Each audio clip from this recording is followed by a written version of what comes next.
Hi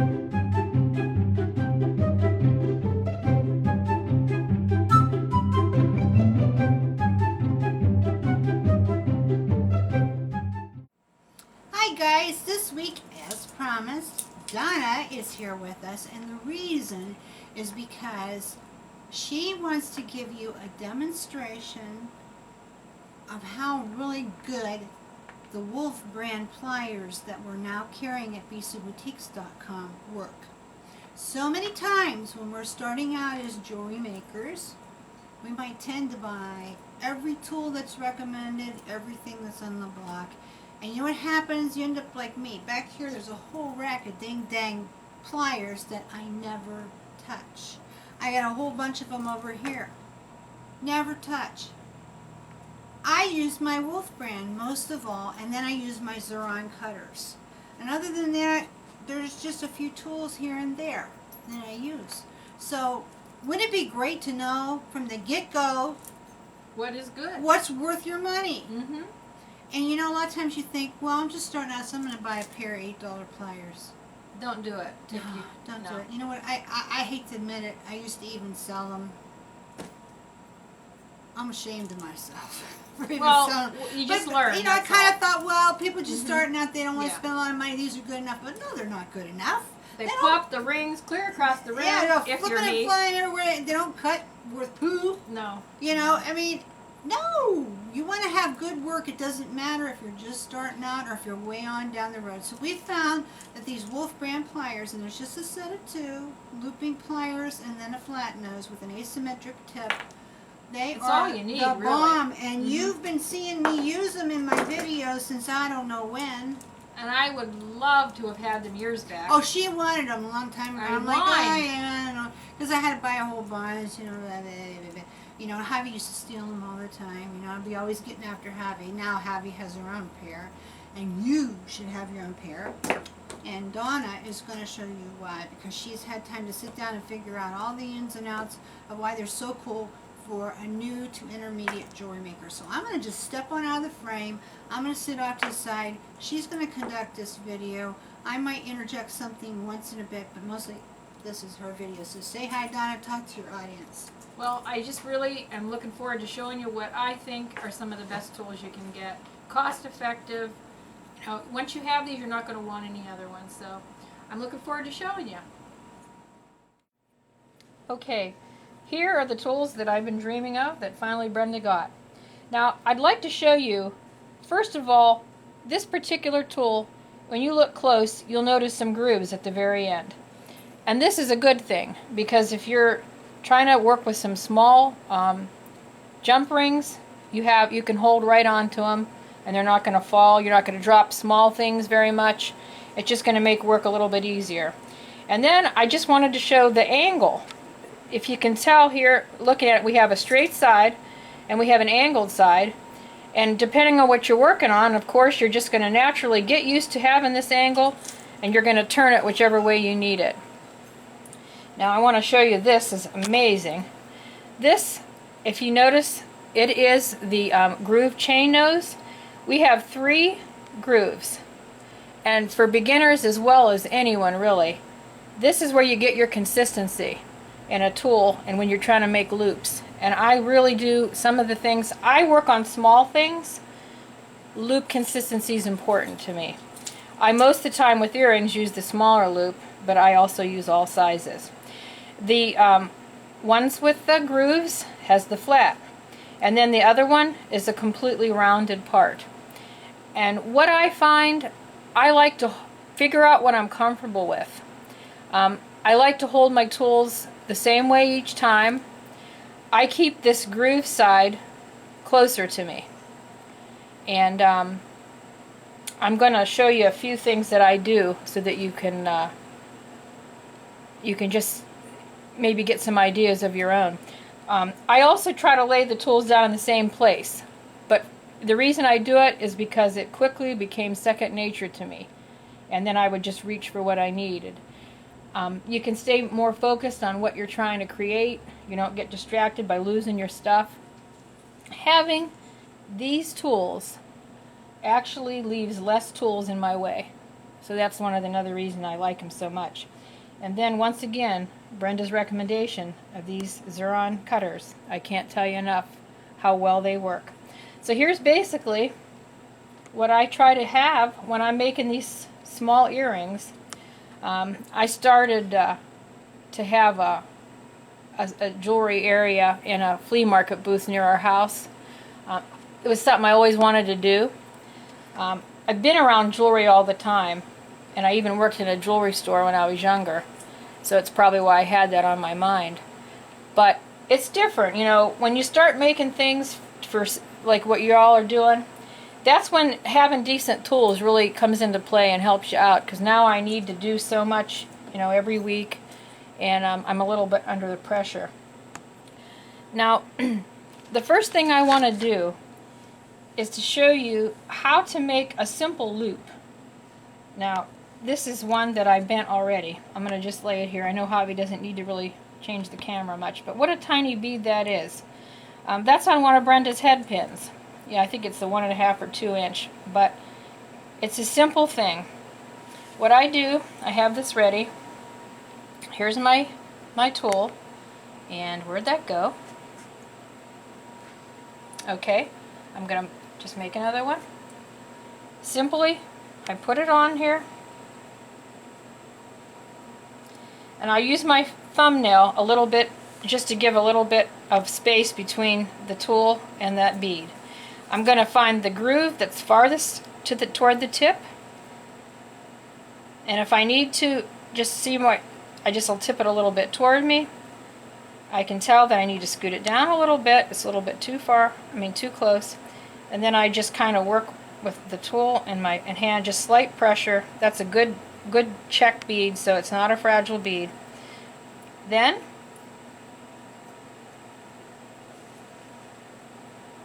just loop it right over. Loop it right over the tool, and then we're gonna bring it right and stop right where it touches the bead. Okay, and now I'm gonna just show you real quick how do you cut that with this cutter so that you can see what we're doing. I just take I actually have to flip that, so sorry.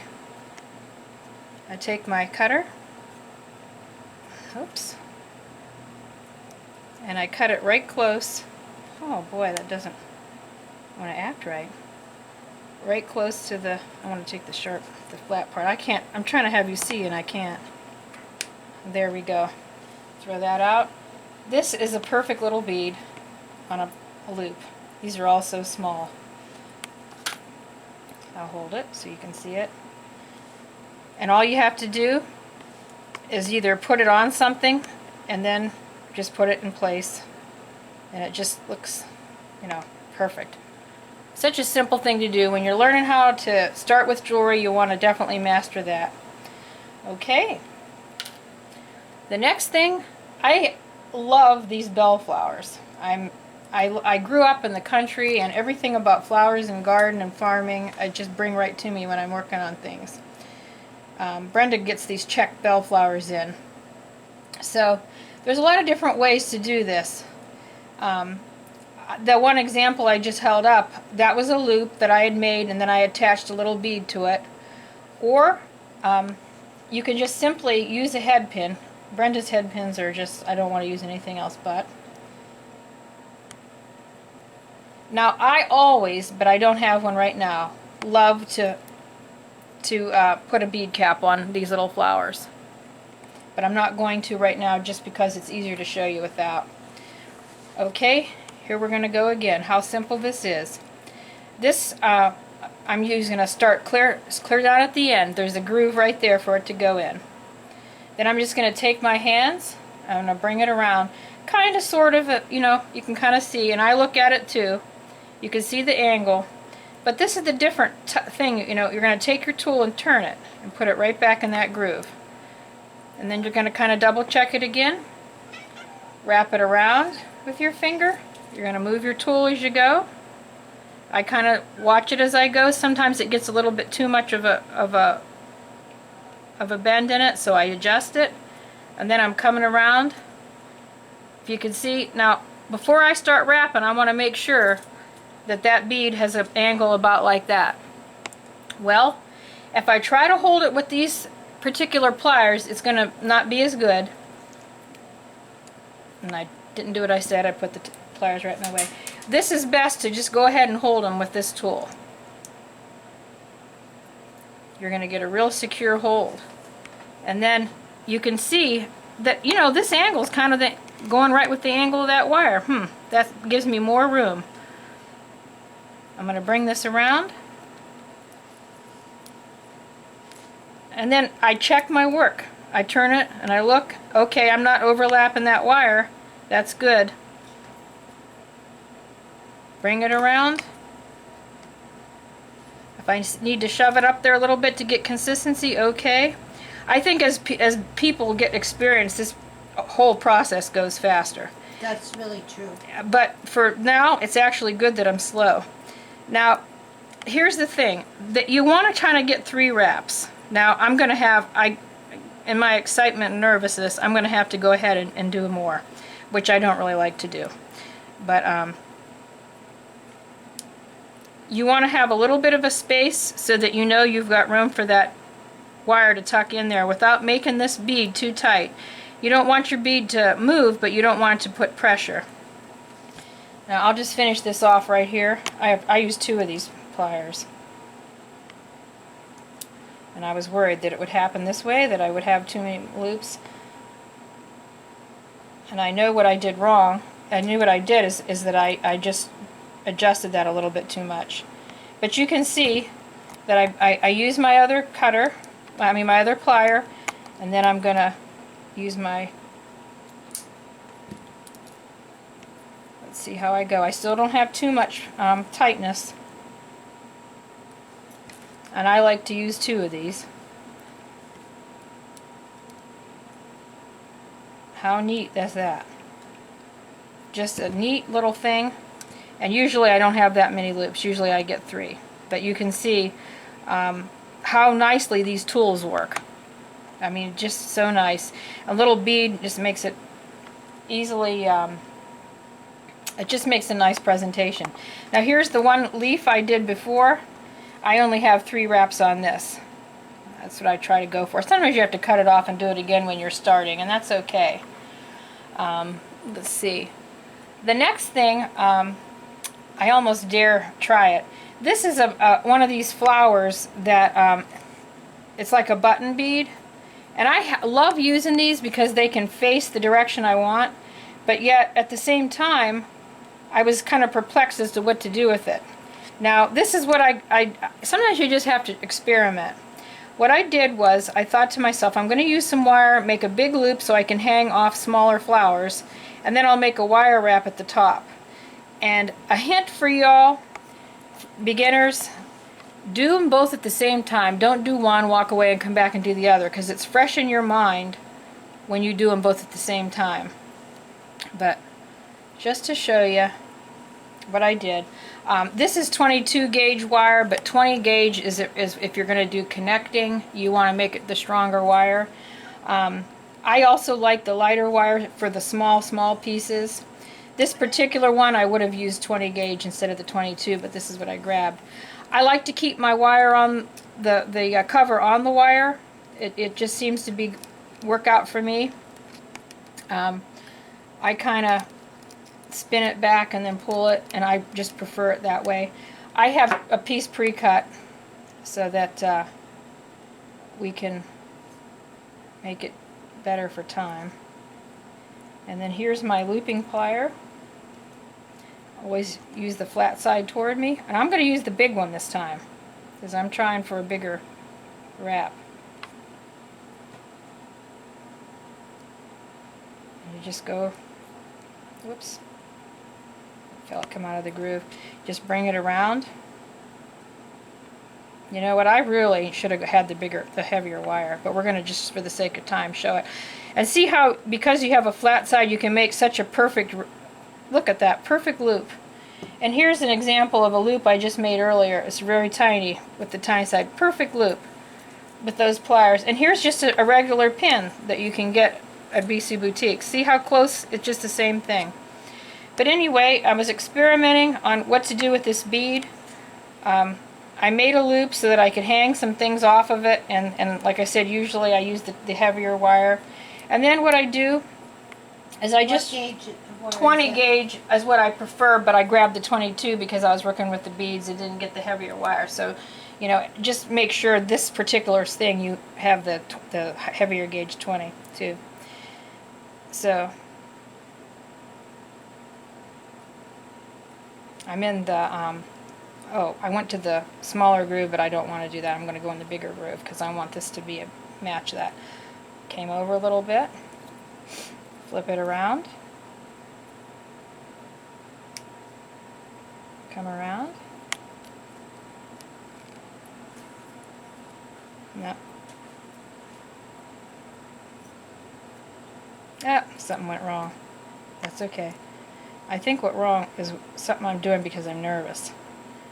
So I'm going to do it again. I like it when we goof up on Oh, camera.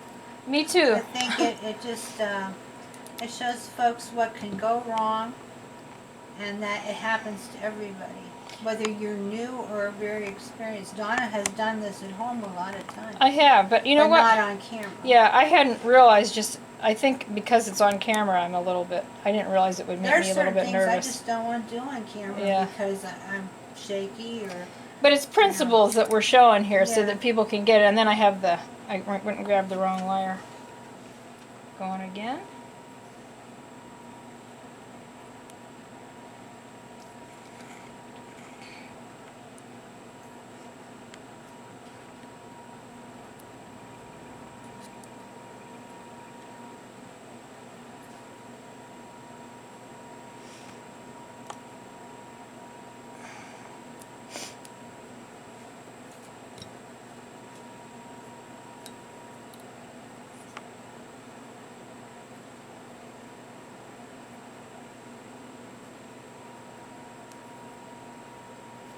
This is a more of a messy loop here for this one. Wonky loops. Wonky, yeah. Because you want it. I wanted it this way for this. And then what I decided to do, and it went with the heavier wire, I could say it works so much better, I decided to come back up. And that little bit of weight that I wanted, well, it just made a big difference here. I wasn't expecting that to make such a difference. Just exactly everything went wrong with this completely because it's the wrong wire. But imagine this to be the right wire. Which would be 20 gauge. Which would be 20 gauge, yeah. This wouldn't have been moved around at all. Not at all. It would have all worked out to be just right. But you get the idea of what I'm talking about. The pliers worked so well. And then the idea is, and like I say, here they are with the proper wire right here. You can see they don't move. You can see that the wrap looks, you know, just right. And I have something to hang it on. And then on the back, you can see it doesn't look, it looks neat. So that's basically how I did it, even though I had the wrong wire this time. But that's okay. I feel like I just wanted to share this with you because of my love for these tools. You know, my challenge is to work with really small things all the time. I just can't recommend them enough. And it gives a pretty look to your work when you have a lot of little dingly things. It looks very intricate. Well, here's my... And show some of the things you Yeah, here's what I'm doing. You know, I have to have simple things at where I have my booth, so I'm trying out just something plain. And then the little intricate thing seems to go good. We live in the country. People like silver. They like anything that reminds them of horses. And then, of course, my check bellflower earrings. But that's just what I wanted to share with all you beginners. Try to get confidence. You know, it doesn't have to go perfect every time. You're going to do it again. You're going to learn when you're working. And I really care about that you get motivated and comfortable to get started, and don't be afraid. And Millie likes it too.